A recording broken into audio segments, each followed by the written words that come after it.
Good evening, and right before we dive into the main story, I'll quickly mention that if you are just sick and tired of all the censorship on this platform, as well as all the other platforms out there, and if you're looking for a source of honest, actual news, well, you're in luck, because the Epoch Times has just extended their awesome sale on subscriptions. Just 25 cents a week for the whole year, which, if you do the math, works itself out to just be $1 a month. And so, if you'd like an honest source of news, which is oftentimes completely blacked out by the mainstream legacy outlets, well, consider trying a subscription for yourself.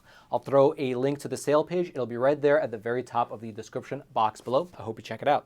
Now, diving into the main topic, this right here is Mr. Mike Lindell, the founder and CEO of MyPillow. And if he looks familiar to you, that's likely because sometime in the last decade, you've been up late at night watching television and one of his infomercials popped up. Or, if you followed the aftermath of the 2020 election, you might have also gotten to know Mr. Lindell since he became a top advisor to President Trump, oftentimes speaking alongside him at different public rallies. However, more recently, Mr. Lindell has found himself in the crosshairs of some of the biggest players in the financial system. You see, just 4 days ago, Mike Lindell revealed the fact that his company is now facing 5 different IRS audits related to his employees who worked remotely during the COVID pandemic. During a recent interview with the War Room, here's how he described what's happening currently to his business. Quote, "It started in California. Now there's 3 other states that are coming at MyPillow. They just keep attacking. Now they're going after our employees. They made it very personal. This is something that hasn't happened in 15 years. And all of a sudden, there's 5 IRS audits against MyPillow in 3 different years." Now, what's really interesting to note here is that this announcement of his came just a single week after his company had been crippled by American Express, which, according to Mr. Lindell, cut MyPillow's credit line by about 90%. Here's what he said last week about what happened in regards to Amex. Quote, "American Express, I wasn't going to say this. We've been with them 15 years, and we do all of our online marketing, all of our shipping with them out of the blue. They took our credit line from $1 million down to $100,000, just crippled MyPillow. Amex lowered the credit line for no reason, and no explanation was given. It just dropped it down last Tuesday." Now, we here at the Epoch Times reached out to American Express for comment on this particular case, but we have yet to hear back. Regardless, though, these incidents with the IRS and with American Express, they actually came on the heels of another cancellation. Back in January of last year, the Minnesota Bank and Trust, they decided to close all of Mr. Lindell's 9 bank accounts after calling him a quote-unquote reputational risk.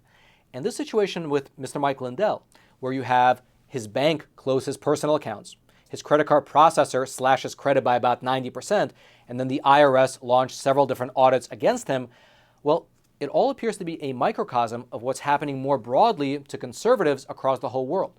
The, at least perceived, weaponization of the financial system as well as debanking. You see, outside of this one case with Mr. Mike Lindell, over the past 2 to 5 years now, there have been dozens of examples where major financial institutions debank both organizations as well as private individuals, seemingly because of their political beliefs, or sometimes their social beliefs, are not in line with the prevailing narrative. And this phenomenon, it is not limited only to America. For instance, you might remember how over in Canada, there was a large protest of truckers who came out to oppose the COVID vaccine mandates. Thousands of people who agreed with the truckers, they donated money to them through a GoFundMe campaign, only to have that money be frozen at the behest of the Canadian government, who then also went on to threaten to investigate the actual small donors. In fact, a few days after the government's decision was made public, you had the Canadian finance minister come out and in a press conference say that the freezing of the bank accounts of the Freedom Convoy participants was, quote, about stopping the financing of these illegal blockades. And that one decision, that one edict from the finance minister, it allowed for both corporate as well as for personal accounts to be suspended without the need for a court order. And the best part was that the Canadian banks, they were all too willing to comply. And it's not only Canada. Over in the UK, you had a similar case with Mr. Nigel Farage, who is the former populist leader of the Brexit Party. He had his bank account suddenly closed by Coutts Bank. Now, because Mr. Farage has such a large platform, he was able to take the story public, which launched an investigation into the bank, which eventually revealed the reason that his accounts were closed, because his personal views were at odds with so-called inclusivity. But this is where the story in the UK takes a wildly different turn from that over in Canada. Because unlike the Canadian government, which appears to be all too ready to utilize debanking as a method themselves, the government of the UK actually fought back. this whole incident with Mr. Farage, it resulted in a bipartisan effort wherein the British lawmakers essentially forced the UK agency who's in charge of regulating the financial sector to send letters to 20 of the largest banks demanding to know how many customer accounts have been closed, as well as the reasons for why they were closed. Now, whether this step of theirs actually does anything, only time will tell. But what we have here is a tale of two countries. On the one hand, you have Canada, which seems perfectly content to continue down the path of government censorship and total control of the narrative through the use of debanking private individuals.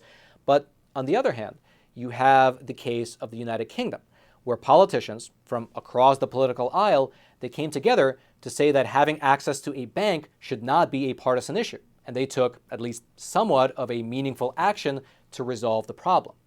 And so the question before us is, which of these two paths will America take? Because right now, America seems to be at a bit of a fork in the road when it comes to the question of debanking citizens for political reasons.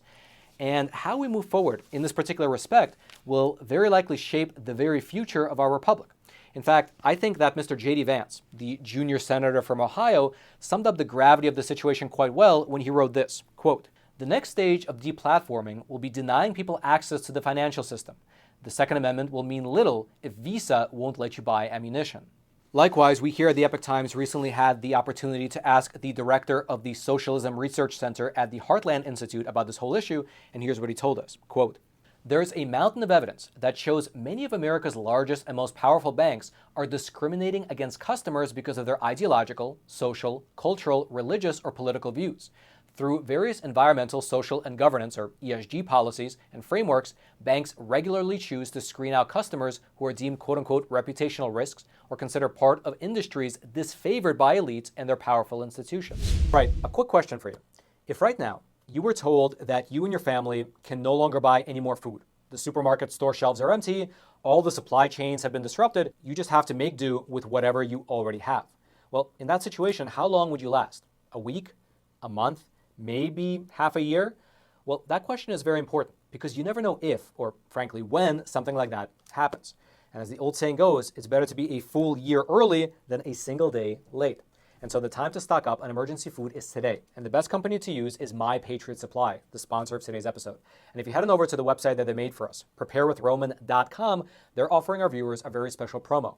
You can save $200 on each 3-month emergency food kit that you buy. And these food kits are awesome. They last for well over 2 decades in your closet, and they can provide you with over 2,000 calories per day right when you need it the most.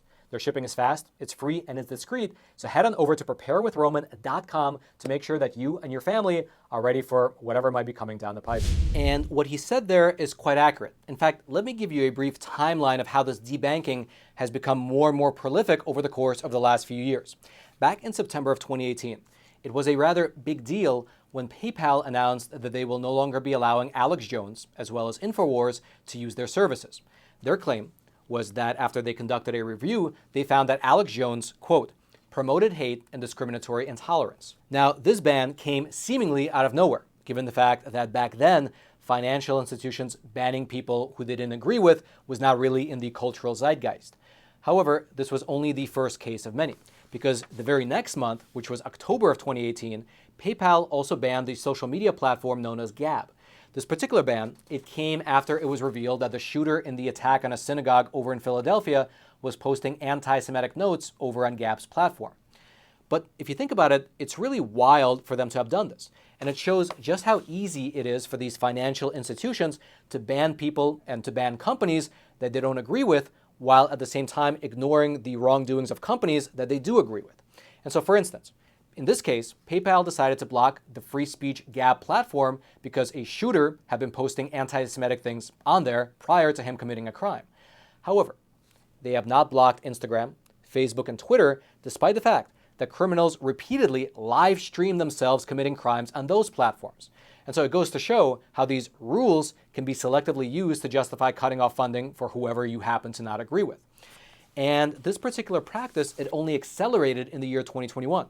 In January, you had the online payment processing service called Stripe decide to stop processing any payments to either the Trump campaign website as well as their different online fundraising efforts. This came after the events of January 6th. Then, in June of 2021, you had Wells Fargo make the quote-unquote business decision to close the personal account of Ms. Lauren Witzke, who was a Republican Senate candidate out in the state of Delaware. And although Wells Fargo did not give any official explanation as to why they decided to close her account, it did come at almost the same time that she was kicked off of Twitter for calling a trans activist, quote-unquote, demonic. When she called Wells Fargo to inquire about this account closure, she was only told that the bank reserves the right to close any account at any time.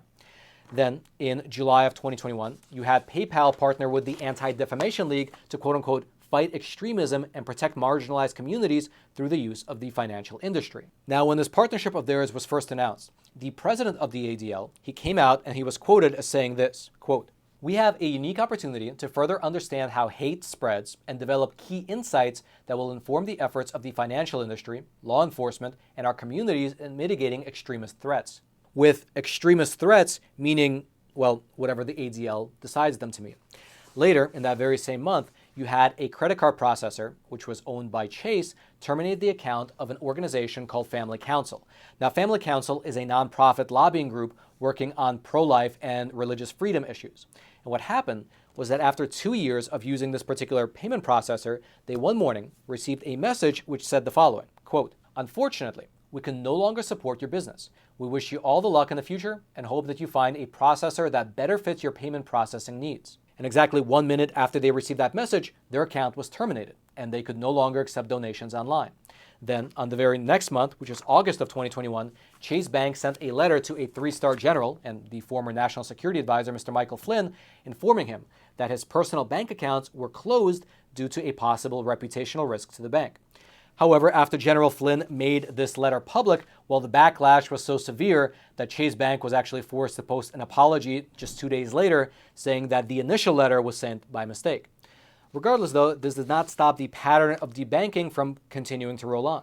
In November of 2021, a payment processor that's owned by JP Morgan Chase, they decided to cut ties with an organization called the Defense of Liberty.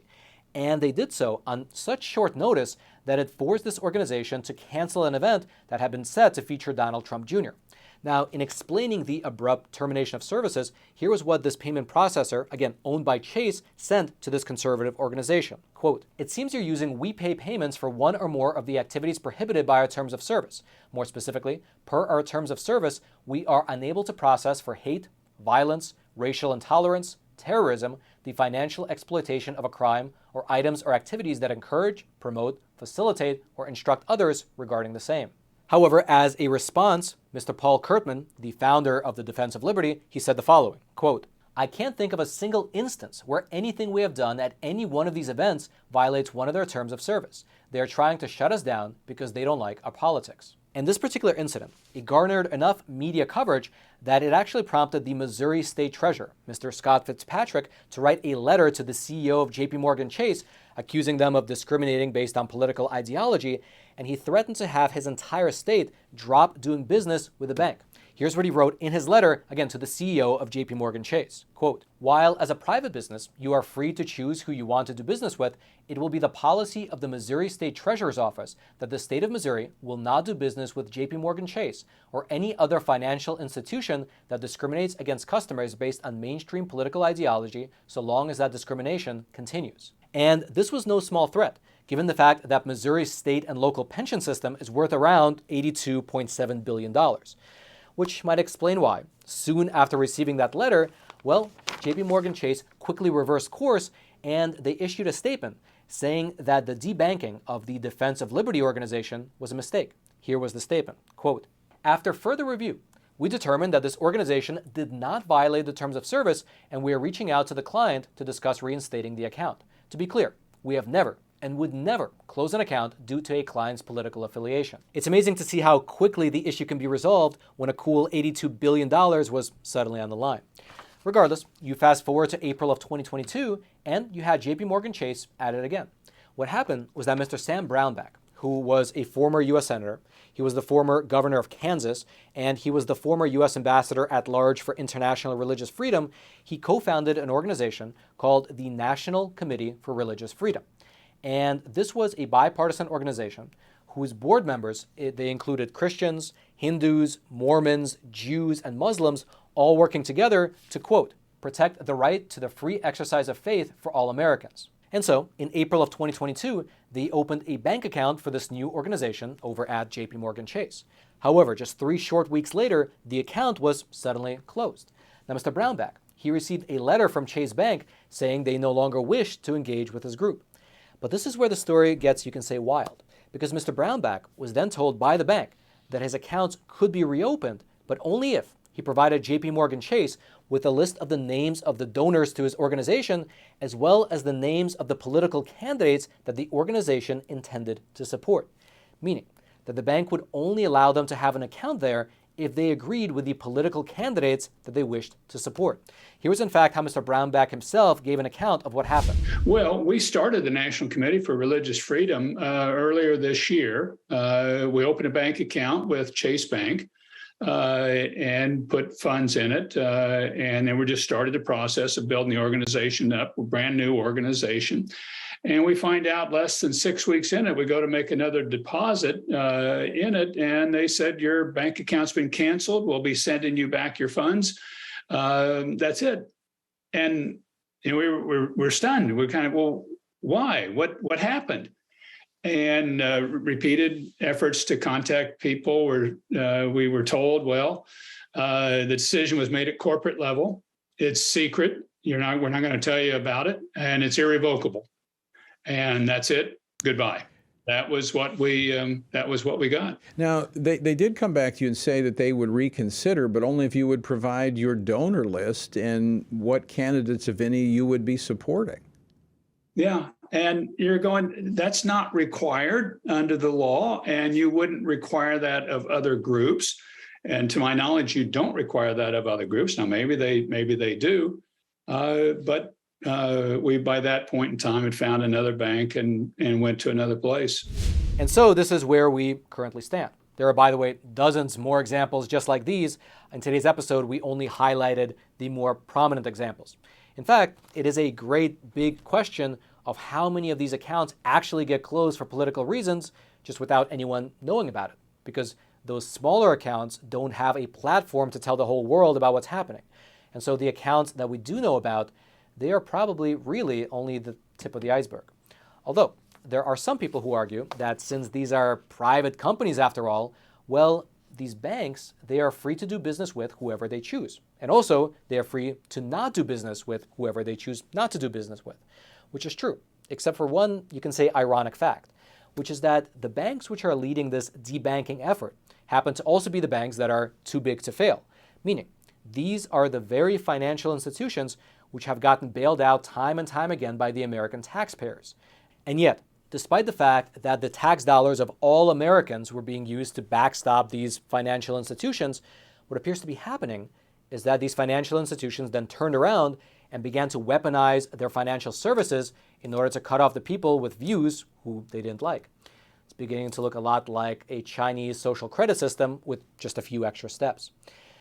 And the only serious challenge to this debanking phenomenon, well, it appears to be what we saw out in the state of Missouri, wherein you had the state's treasurer use the $82 billion worth of state pension funds to essentially give the bank an ultimatum. Either continue to censor Americans or keep the $82 billion in your account, but you can only choose one. We'll have to see whether the state treasurers of any other states try this approach as well. Until then, if you'd like to go deeper into anything that we discussed in today's episode, I'll throw the links to all my research notes, and they'll be down in the description box below this video for you to peruse at your own leisure. And then also, I'd love to give a big shout out to Mr. Eric Schumacher, our intrepid researcher who helped pull a lot of this data together and form that timeline of events. In fact, he went so deep into exposing this debanking phenomenon that I think it might be difficult for him to open a new bank account anytime soon. He'll probably have to make do by bartering with seashells and gold nuggets. Welcome to the club. And then lastly, if you are just sick and tired of all the censorship on this platform, with or without the government and the bank's involvement, well, you're in luck, because the Epoch Times has recently extended their awesome sale on subscriptions. Just 25 cents a week for the whole year, which, if you do the math, works itself out to just be $1 a month. And so if you've been on the fence about trying the Epoch Times, you're sure that you want honest news, but you're not sure whether you're ready to subscribe, well, perhaps take the sale as an opportunity to try it yourself for just a single $1 a month. That way you can get access to a treasure trove of phenomenal content, including I myself publish anywhere between 1 to 3 exclusive episodes of Facts Matter over on Epoch TV. And so if you want to watch some extra episodes every single week, including a huge backlog from the last 2 or 3 years, well, you can find it all over on the website. I'll throw a link to the sale page. It'll be right there at the top of the description box below. You can just click on it and head over and try the Epoch Times for, again, just a single $1 a month. You can, of course, cancel anytime, but I'm sure that you won't. I'm sure that you'll love it and be a subscriber for a long, long time to come. Again, that link is right there at the top of the description box below. I hope you check it out. And then until next time, I'm your host, Roman from the Epoch Times. Stay informed, and most importantly, stay free.